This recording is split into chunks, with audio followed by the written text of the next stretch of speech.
오늘 말씀의 제목은 눈물로 뿌리는 씨앗입니다. 봄에는 우리가 씨앗을 뿌리죠. 그런 것처럼 우리 신앙에도 씨앗을 잘 뿌리는 그런 계절 되었으면 합니다. 그래서 봄에 씨를 뿌리고 여름에 비와 또 햇볕을 따라서 충실하게 자라가다가 가을에 열매를 맺어 수확을 하게 되는 것이죠. 우리들의 삶도 이렇게 씨를 뿌리고 주님의 돌보심을 따라서 잘 자라가다가 열매가 있어 주님의 창고에 다 쌓여지는 귀한 영혼들이 다 되시길 주의 이름으로 축원합니다. 봄에 씨 뿌림이 없다라고 하면 결실은 되어지지 않는 것입니다. 연구가들에 의하면, 이 모든 그 학자들에 의하면 지구가 그 인류가 없어지게 되면 점점 쇠퇴해져서 그냥 야생만 남게 된답니다. 좋은 씨앗이 계속해서 뿌려지지 않기 때문에 그냥 야생 씨앗으로 점점 열성으로 되어져 가기 때문에 그렇다, 그런 이야기를 하는 것을 들으면서 우리의 신앙도 이렇게 우생종으로 씨를 계속해서 뿌리지 않으면 좋은 열매로 그렇게 맺지 못하겠구나 하는 생각을 하면서 이 봄의 계절에 우리들의 영혼의 씨앗도 제대로 뿌려야 되겠구나 하는 생각을 하게 되는 것입니다. 영적인 원리도 똑같죠. 우리가 해야 할 일이 있습니다. 그리고 하나님께서 해 주시는 일이 있습니다. 우리가 해야 할 일은 뭡니까? 씨를 뿌리는 겁니다. 그것을 위해서 밭을 일구고 논을 일구고 그래서 거기에 파종을 하는, 씨를 뿌리는 일은 우리가 해야 합니다. 또 간혹 가다가 잡초가 나는 모든 것들을 김을 매서 그 모든 그런 그 잡초들을 제거해 주는 일을 우리가 해야 하는 것이죠. 그러면 하나님께서 무슨 일을 하십니까? 때를 따라서 해를 비춰주시고 또 적당한 비로 말미암아 수분을 공급하시고 해서 이렇게 온전하게 열매를 맺게 하는 것을 보게 됩니다. 신인협동설, 하나님과 사람이 같이 협동해야 열매가 있는 것을 보게 되는 것이죠.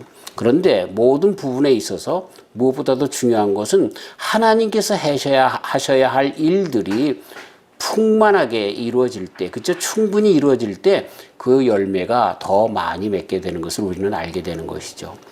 우리가 살고 있는 이 캘리포니아는 겨울에 비가 오는 것으로 이제 1년을 견디는데, 그런데 겨울에 비가 오지 않으면 얼마나 삭막한, 정말 황무지와 같은 세상이 되는지 모릅니다. 그런데 올해처럼 비가 많이 오면은 산과들이 푸르르고 꽃이 정말 화려하게 피는 것을 보면서 벌써 삼남한상의 열매를 준비하는 그런 대지가 됩니다. 무엇 때문에? 하나님께서 주시는 풍부한 비 때문에, 은혜 때문에 그렇게 된다는 것이죠. 많은 부분, 거의 90% 이상 하나님의 은총 가운데 모든 일들이 되어지는데, 그러나 우리가 해야 할 일이 있습니다. 그건 씨를 뿌려야 한다는 것입니다. 씨를 뿌리지 않고 열매를 거둔다, 이것은 도저히 말이 안 되는 그러한 그 언어도단이다라고 하는 것을 우리는 알 수가 있는 것입니다. 그래서 우리의 삶 가운데 씨를 뿌려야 하는 것입니다. 자, 오늘 봉독한 말씀 보면은 성전을 올라가는 한 성도가 이 성전에 올라가면서 그렇게 쓴 시인 것입니다. 노래로 읊은 그러한 시인 것입니다. 그러면서 하나님의 성전에 정말 올라가면서 이 성전을 보면서 하나님께서 살아 계심을 다시 한번 느끼면서 감사하며 쓴 시가 바로 이 시인 것을 보게 되는 것이죠. 그런데 그 하나님께서 계시다, 하나님께서 함께 하시는 성전이다라고 하는 그 의미는 뭐냐면 다시 이스라엘을 회복해 주신 하나님이었던 것을 저가 기억하면서 쓴 시라 하는 이야기인 것입니다. 조금 이따 더 자세하게 우리가 알겠지만 뭐 자세하게 알 필요도 없이 그것은 바로 바벨론의 포로로 잡혀 있다가 70년 만에 다시 돌아와서 성전을 재건하고 그 성전에 올라가면서 감동을 받은 성도들에게서부터 시작되는 시인 것을 보게 되는 것이죠. 도저히 이스라엘 백성으로서는 꿈에도 꿀 수 없는 그러한 그 감격스러운 그 회복을 하나님께서 해주신 것에 대한 감사로 지은 시가 바로 이것이다 라고 하는 것입니다. 그래서 성전에 올라가면서 거기에 하나님이 계시고 그리고 그 하나님은 우리 이스라엘 백성을 회복하신 번영을 다시 주시는 하나님이신 것을 그렇게 고백하면서 불렀던 그런 노래가 바로 이 시다라고 하는 것입니다. 그래서 이것은 이스라엘 회복에 대한 또 성도들의 모든 역경과 고난과 죄악으로부터 회복해 주시고 다시 재생시켜 주시는 활력을 불어넣어 주시는 것에 대한 감사의 시다 이렇게 우리는 이야기할 수 있는 것입니다. 오늘 이 말씀은 크게 두 부분으로 나눠져 있는데 하나는 눈물로 씨앗을 뿌리는 자는 기쁨으로 거둔다라고 하는 것입니다. 이 거둔다라고 하는 것에 먼저 우리는 주안점을 두고 말씀을 생각해 봐야 하는 것입니다. 거두는데 어떻게 거뒀습니까? 바로 이 시편 기자가 성전을 올라가면서 하나님께서 그렇게 하셨습니다 고백하는 것처럼 거두게 하시는 하나님이심을 감사하며 찬송하는 것을 보게 되는 것이죠. 우리 하나님은 어떤 하나님이냐면 물론 많은 사람들에게는 하나님은 심판의 하나님으로도 또 하나님은 심술의 하나님으로도 하나님은 정말 우리들의 모든 간구와 고백과 모든 그런 절규에도 귀를 닫으시는 하나님처럼 생각하실 수도 있겠지만 그러나 오늘 시편 기자는 분명히 성전에 올라가면서 우리에게 약속하신 대로 그대로 회복하시는 하나님, 사랑의 하나님 이렇게 모든 것을 다시 돌이키시며 약속하신 대로 이루시는 하나님이시라고 하는 고백이 그 속에 있는 것을 보게 되는 것입니다. 우리 선지자들의 예언서를 보면 이사야, 예레미야, 에스겔, 다니엘 이런 모든 사람들의 그 모든 그 예언에 보면 다 하나님께서 우리들의 죄악으로 말미암아 우리 민족을 흩으실 것이다. 그 벌을 내리실 것이다 라고 하는 말씀들로 계속 차고 있는데 그것으로 끝나지 않습니다. 그러나 하나님께서 다시 회복하신다라고 하는 말씀을 주시고 있는 것 우리가 잘 알죠. 예레미야 선지자 같은 경우도 마찬가지로 그 예언을 하고 우리 하나님께서 다시 돌이킬 것이다 라고 하는 그러한 말씀을 주고 있습니다. 이사야서를 읽다 보면 1장에서 벌써 무슨 말씀을 해주고 있냐면 이사야서를 통해서 벌써 이스라엘의 역사를 미리 알고 해주시는 말씀을 1장에서부터 볼 수 있습니다. 이스라엘 백성이 죄악 때문에 이제 이방에 흩으시겠다. 그 죄의 벌이 그 응징으로 와닿게 될 것이다 라고 말씀해 주시면서 그러나 하나님께서 회복해 주실 것이다 라고 하는 약속을 심고 있는 것을 보게 되는 것이죠. 그 말씀을 보면 우리는 무엇을 볼 수 있냐면 이스라엘 역사뿐만 아니라 인류의 전 역사에 대하여서도 창세기 3장에서 아담과 이브가 선악과를 따먹은 후에 정말 이렇게 죽음이라는 것이 오고 정말 땀이 흘러야 먹을 수 있고 라고 하는 땅이 저주를 받아서 이렇게 땀이 흘러야 먹을 수 있고 등등의 고생과 고난이 역경이 우리 인생에게 있을 것이지만 그러나 메시아 하나님의 아들을 약속해 주셔서 회복해 주신다라고 하는 그 말씀을 3장에서 죄를 짓고 금방 하나님께서 약속해 주시는 것을 보게 되는 것입니다. 이사야 1장에서 이렇게 이스라엘이 망하는데 그러나 다시 회복해 주신다는 약속을 함께 하시는 것처럼 3장에서 그 약속이 같이 있는 것을 보게 되는 것입니다. 그런 걸 보면 하나님께서는 우리들의 약함을 아시나 봅니다. 우리들의 죄악성을 아시나 봅니다. 우리들의 부패와 타락 이 성을 다 벌써 아시고 계시고 우리들의 인생이 그렇게 끝날 것을 가르쳐 주시면서도 그럼에도 불구하고 다시 회복해 주실 것을 약속해 주셔서 이 회복을 드디어 바벨론 80년 그 포로 생활 가운데 다시 돌아오게 하시는 우리 하나님으로 약속을 지키셨고 또 창세기 3장에 전 인류에 대한 약속을 그리스도 예수님 독생자 예수님을 보내주심으로써 그 약속을 드디어 지키시는 것으로 모든 약속을 이루시는 이심을 우리에게 밝히 보여주고 있지요. 곧 회복하시는 하나님. 약속을 그대로 지키시는데 그 약속이라고 하는 것은 우리들에게 멸망을 약속하는 것이 아니라 회복과 평화와 번영과 평안 이런 것들을 가장 좋은 것들로 약속하시는 우리 하나님이심을 그리고 그 약속을 이루시는 하나님이심을 우리는 알 수가 있는 것입니다. 그래서 이 성도가 예루살렘을 올라가면서 그 약속을 이룬 것을 하나님께서 그 약속을 하시고 이룬 것을 보면서 찬양하는 시가 바로 이러한 시인 것이죠. 이스라엘에게 약속해 준 것처럼 이스라엘에게 축복해 주신 그러한 것에 대한 감사가 오늘 성전에 올라가면서 이렇게 노래하는 이 시인 것입니다. 자, 그래서 우리도 마찬가지로, 그쵸? 이 성전에 올라가면서 그 하나님의 함께 하시네, 그 임마누엘 하나님의 그 모든 신앙 가운데 고백하는 것처럼 우리도 그리스도 예수님 안에서 더 임마누엘이신 예수님 안에서 이 신앙 고백을 하며 찬양할 수밖에 없게 된다라고 하는 것입니다. 그리하여 이 모든 약속은 드디어 우리에게 약속해 주신 천국으로 영원토록 우리에게 약속하신 그것을 완전히 이루실 그날에 분명하게 우리들에게 보여줄 것을 우리는 믿음으로 그래서 더 주님을 찬양할 수가 있게 되는 것이죠. 우리 예수님께서 오셔서 하신 말씀 많은 것 중에서 드디어 재림의 약속을 하시며 천국에 대한 약속을 해주시지 않습니까? 요한복음 14장 1절 이하에 보면 너희는 마음에 근심하지 말라. 하나님을 믿으니 또 나를 믿으라. 내 아버지 집에 거할 것이 많도다. 그렇지 않으면 너희에게 일렀으리라. 내가 너희를 위하여 처소를 예비하러 가노니 가서 너희를 위하여 처소를 예비하면 내가 다시 와서 너희를 내게로 영접하여 나 있는 곳에 너희도 있게 하리라.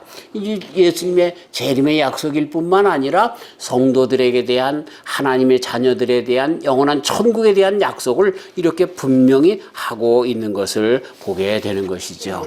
그 약속을 우리는 그래서 이미 예수님 안에 이루었고 그래서 이렇게 성전에 올라가며 노래를 하는 것처럼 이렇게 예수님 안에서 성전 대신 예수님 안에서 그 약속을 바라보고 찬송을 할 수 있게 된다라고 하는 것입니다.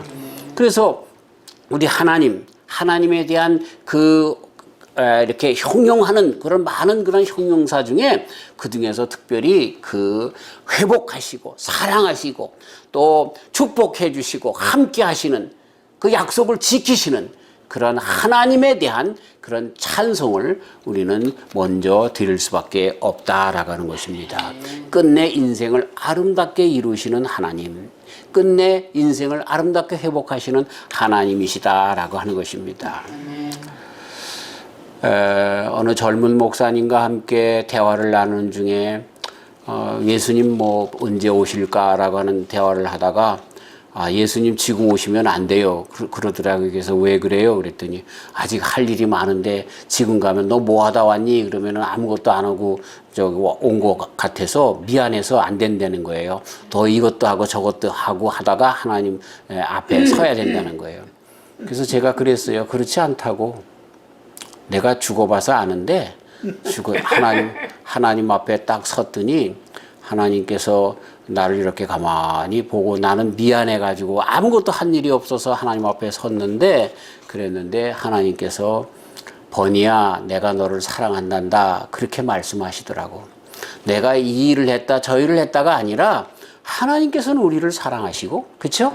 끝내 주님 품 안에 다시 안기기를 바라시는 그 하나님께서 우리의 정말 여타한 많은 희생과 순종과 헌신의 삶이 다른 사람들보다 조금 비교는 된다 할지라도 그런 것과는 상관없이 하나님께서 우리를 사랑하시고 하나님께서 우리를 회복하시려고 하시는 자녀를 사랑하는 것이 무엇을 잘했기 때문에 사랑하는 것이 아니라 절대적인 사랑이 그 아가페 사랑이 부모에게서부터 보이는 것처럼 하나님께로부터 보이는 것 이것이 구원이지 내가 뭘 해서 하나님 앞에 가야 자부심을 갖게 된다? 그건 교만이죠. 그런 이야기를 한 적이 있습니다만 물론 다 아는 이야기지만 그럼에도 불구하고 우리 사역자들 마음 가운데는 더 열심히 주님 앞에 하지 못한 것에 대한 그 부족함이 늘 있는 것은 어쩔 수 없는 고백이지요. 어쨌든 주님께서 우리를 그렇게 회복하신다는 거예요. 할렐루야. 주님 앞에 설 때에 제가 들었던 음성을 우리 성도님들도 다 듣게 되실 줄 믿습니다. 바로 이 성전이 그래서 다시 돌아와서 이 느헤미야로 말미암아 세워진 이 성전이 성도들에게는 바로 약속하신 하나님의 그 표인 것인 것처럼 우리는 예수님 안에서 예수님께서 그렇게 약속하신 대로 그 약속 안에 있기 때문에 우리는 성전보다 더 크신 우리 예수님 안에서 그쵸? 그 약속을 이루신 하나님을 찬송하고 노래하며 믿음 안에서 더 굳건하게 설 수밖에 없다라고 하는 것입니다. 자, 오늘 말씀이 두 가지라 그랬어요. 하나는 눈물로 씨를 뿌리는 자는 기쁨으로 거둔다. 그 거두는 것이 먼저 이 예루살렘 성전에 올라가면서 회복하시는 하나님이신 것을 먼저 나타냈다. 이렇게 말씀을 드렸죠. 그렇기 때문에 두 번째는 뭐냐면 눈물로 씨를 뿌리는 자가 거둔다라고 했습니다. 모든 사람이 아니라 눈물로 씨를 뿌리는 자가 거둔다라고 하는 것을 가르쳐주고 있는 것이죠. 자, 눈물로 씨를 뿌린다. 그럴 때 씨 뿌리는 것이 눈물로 뿌릴 만큼 그렇게 어려운 일입니까?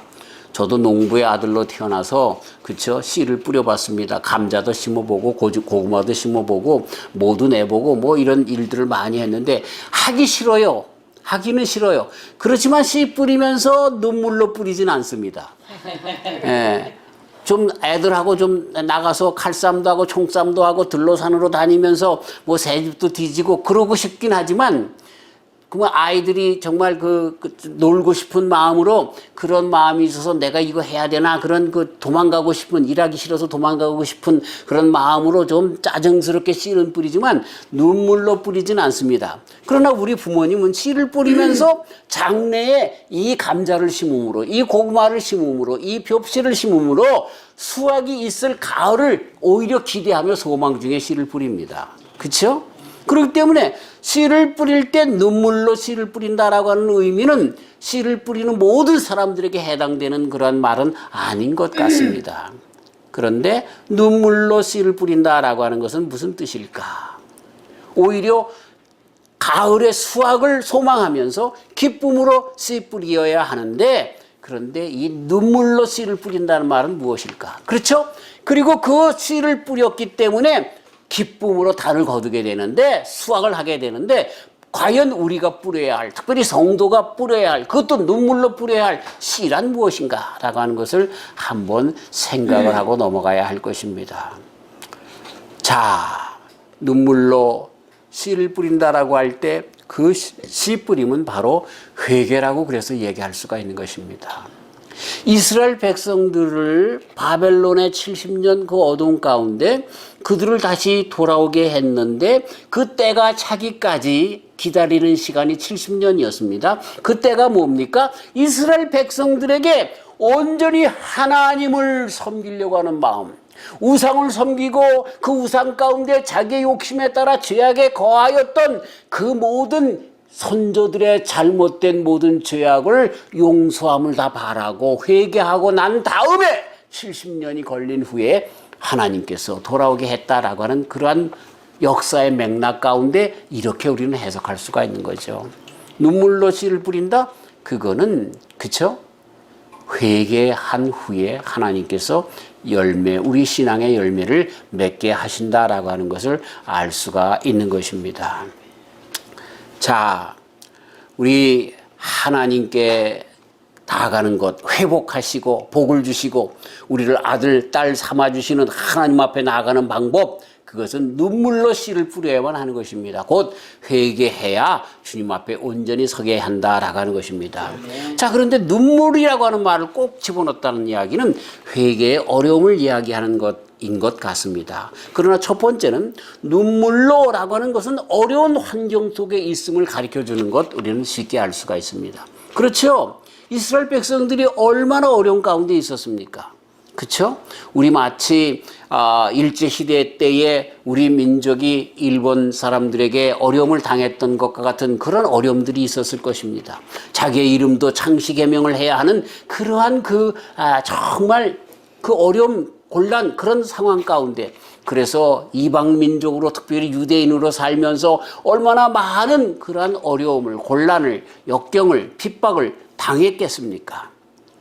그런 가운데 놓여져 있는 상태에서 돌아오는 것, 그것을 눈물로라고 하는 첫 번째 의미로 우리는 생각할 수가 있는 것입니다.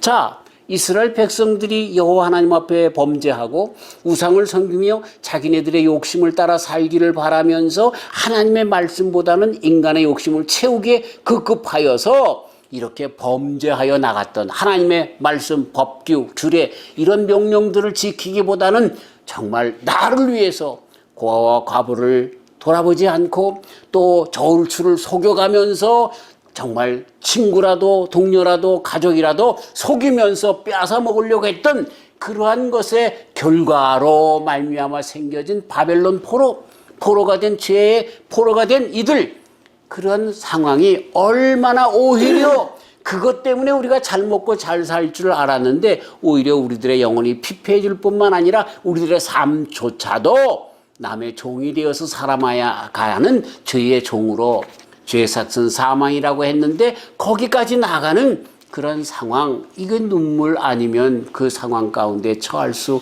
없는 그런 상황으로 먼저 몰아넣으신 것을 보게 되는 것이죠. 이런 의미에서 우리 하나님께서 그 양자들에게는, 그 아들, 딸, 자녀들에게는 채찍으로 징계하신다고 하신 말씀의 뜻을 잘 알 수가 있는 것입니다. 그런 가운데 나아가게 해 둠으로써 자녀들이 드디어 하나님 안에 우리가 잘못했구나라고 하는 것을 알고 다시 하나님께로 돌아오게 된다라고 하는 것이죠. 참 이것은 성도만이 가질 수 있는 특권인 것입니다. 다른 사람들은 왜 오히려 그 어려운 가운데, 역경 가운데 왜 나에게 이런 역경과 고난이 있어? 라고 하면서 자기의 죄를 돌아보지 못하지요. 그러나 하나님의 자녀들은 그런 역경, 그런 눈물의 상황, 이것이 왜 생겨졌는가라고 하는 것을 나의 과거의 삶 가운데 죄악된 모든 것 때문에 그렇다는 것을 알고 주님 앞에 눈물로 다시 회개하며 돌아올 수 있게 된다라고 하는 것입니다.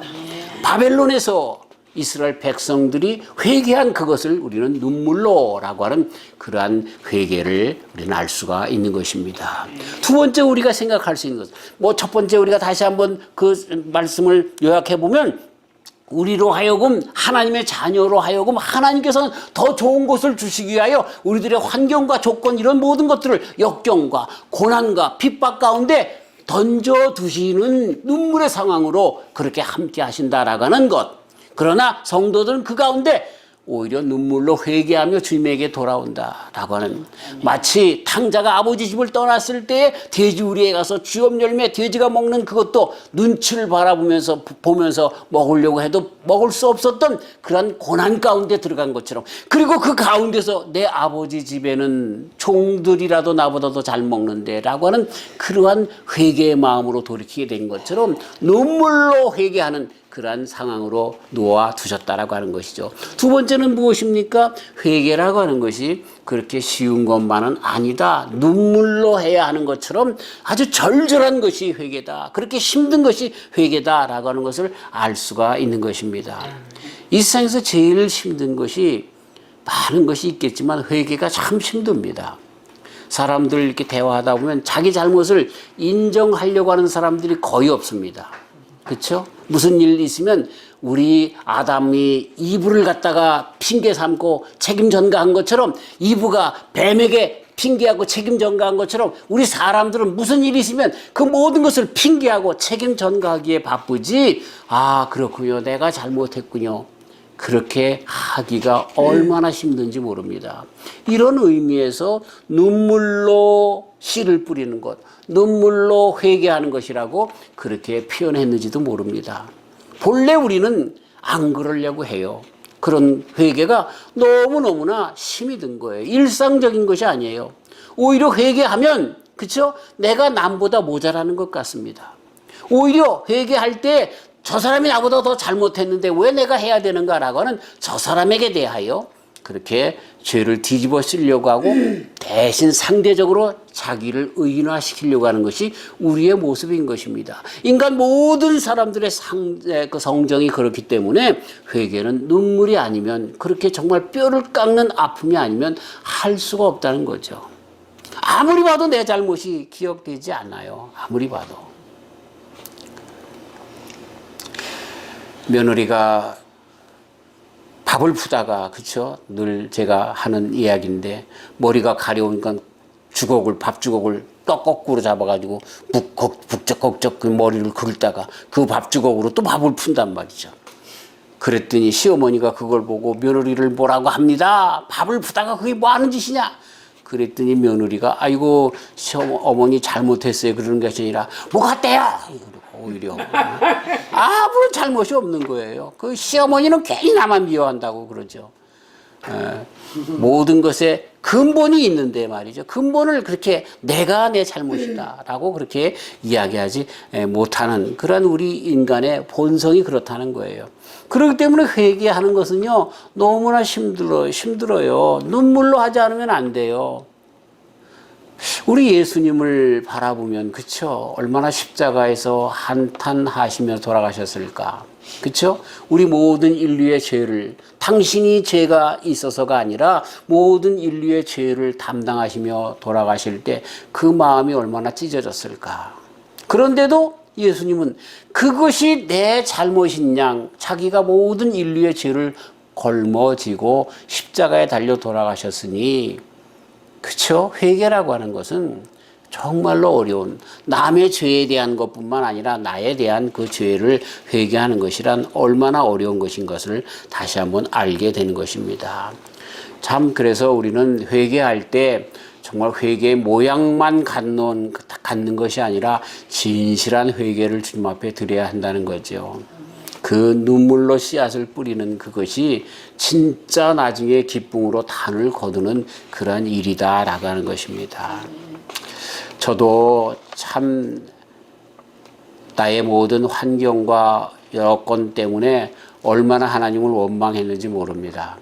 근데 나중에 다시 이런 모든 것이 우리 주님께서 주신 은혜가 크다라고 하는 말씀을 들은 후에는 눈물로 주님 앞에 회개하게 되고 정말 마음에 참 평안함을 얻은 적이 있었습니다. 근데 그것도 잠깐 옛날에 다 끝났고 지금도 아직도 다시 그러는 저기가 되는데 눈물로 참여하는 저와 우리 성도님들이 되어서 이렇게 기쁨으로 단을 거두게 되는 신앙의 놀라운 그런 축복의 단을 거두게 되는 하나님께서 우리를 회복하시게 됐다라고 하는 회복하시는 지금의 하나님을 바라보면서 나아가는 저와 우리 성도님들 다 되시기를 주님의 이름으로 축원합니다. 우리 예수님께서 아무든지 나를 따라오려거든 어떻게 하라고요? 자기를 부인하고 자기 십자가를 지고 나를 따를 것이다. 예, 자기를 부인하고 자기 십자가를 지고 그게 얼마나 회개가 어려운지 모르는 그러한 모습인 것입니다. 사랑하는 성도 여러분, 회개 잘하고 사십시다. 눈물로 회개한다 할지라도 하십시다. 그것만이 진정 기쁨으로 단을 얻게 되어지는 유일한 방법인 것을 우리는 잊어서는 안 되는 것입니다. 하나님께서 회복하십니다. 하나님께서 인도하십니다. 우리가 한 가지만 하면 됩니다. 그 한 가지가 뭡니까? 눈물로 회개하면 되는 것입니다. 눈물로 씨를 뿌리면 되는 것입니다. 네, 이 일을 잘하는 저와 우리 성도님들 되시기를 주님의 이름으로 축원합니다. 자, 대전제가 뭡니까? 결국 하나님께서는 우리를 인도하신다, 회복하신다, 천국으로 들이신다, 영원토록 복락 가운데 누리게 하신다. 이게 대전제입니다. 하나님은 사랑의 하나님이시다 라고 하는 겁니다. 그런데 성도를 축복하시고 회복하여 주시려고 하는데 누구를? 성도를. 근데 성도가 누구냐? 눈물로 회개하는 자들이 성도라는 얘기예요. 예, 이름뿐만 교회에 다니는 교인들이 아니라 눈물로 씨앗을 뿌리는 자들, 그들이 기쁨으로 단을 거둔다라고 하는 말씀을 우리에게 분명히 해주는 것을 우리는 잊어서는 안 되는 것입니다. 성도는 무엇을 보게 됩니까? 이렇게 예루살렘 성전을 바라보면서 회복하시는 하나님을 찬송할 수밖에 없는 것처럼 성도들은 무엇을 보게 됩니까? 우리의 어려운 가운데도 여기까지 인도하셨고 또 영원한 천국에서 우리를 인도하신 하나님을 찬송하게 되는 것, 이것이 바로 우리 성도들입니다. 그렇기 때문에 영원한 천국에 올라가서 우리들이 해야 할 일은 영원토록 주님을 찬송할 일밖에 없는 것을 깨닫게 되는 것이죠. 그런데 그 성도들이 누구라고요? 오늘도 눈물로 씨를 뿌리는 자들인 것입니다.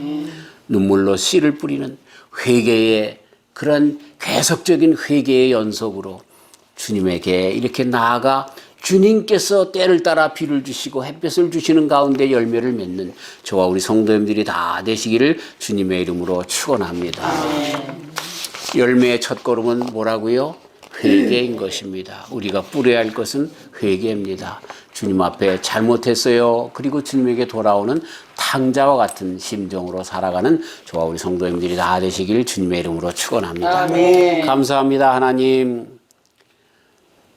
정말 기쁨으로 성전을 올라가며 찬송했던 성도의 모습이 우리의 모습이고 지금까지 지내온 인생에서뿐만 아니라 영원한 천국에 입성할 때 분명한 이 고백이 우리의 고백이 될 줄 믿고 그래서 영원토록 천국에서 주님을 찬송하며 살아갈 것을 믿음 가운데 소망하며 오늘도 감사하며 평안 가운데 거합니다. 이런 모든 일들은 눈물로 씨앗을 뿌리는 자들에게 주신 것이라고 하셨사오니 주여 이제부터 눈물로 씨앗을 잘 뿌리는 저희들 되게 하여 주시옵소서. 옛날에 한 번, 두 번 뿌렸던 씨앗으로 끝나지 않도록 도와주시고 오늘도 주님 눈물로 주님께서 우리들을 고난의 역경 가운데 집어넣기 전에 벌써 정말 회개가 어려운 것을 알고 내가 다른 사람들을 바라보며 내 체면을 생각하며 등등으로 어려운 회개이지만 그럼에도 불구하고 나를 부인하고 내 십자가를 지면서 회개하며 주님 앞에 눈물로 씨앗을 뿌리기 때문에 그 천국의 기쁨과 소망 가운데 살아가는 우리 모두가 되게 하여 주시옵소서. 감사하오며 예수님의 이름으로 기도하옵나이다. 아멘.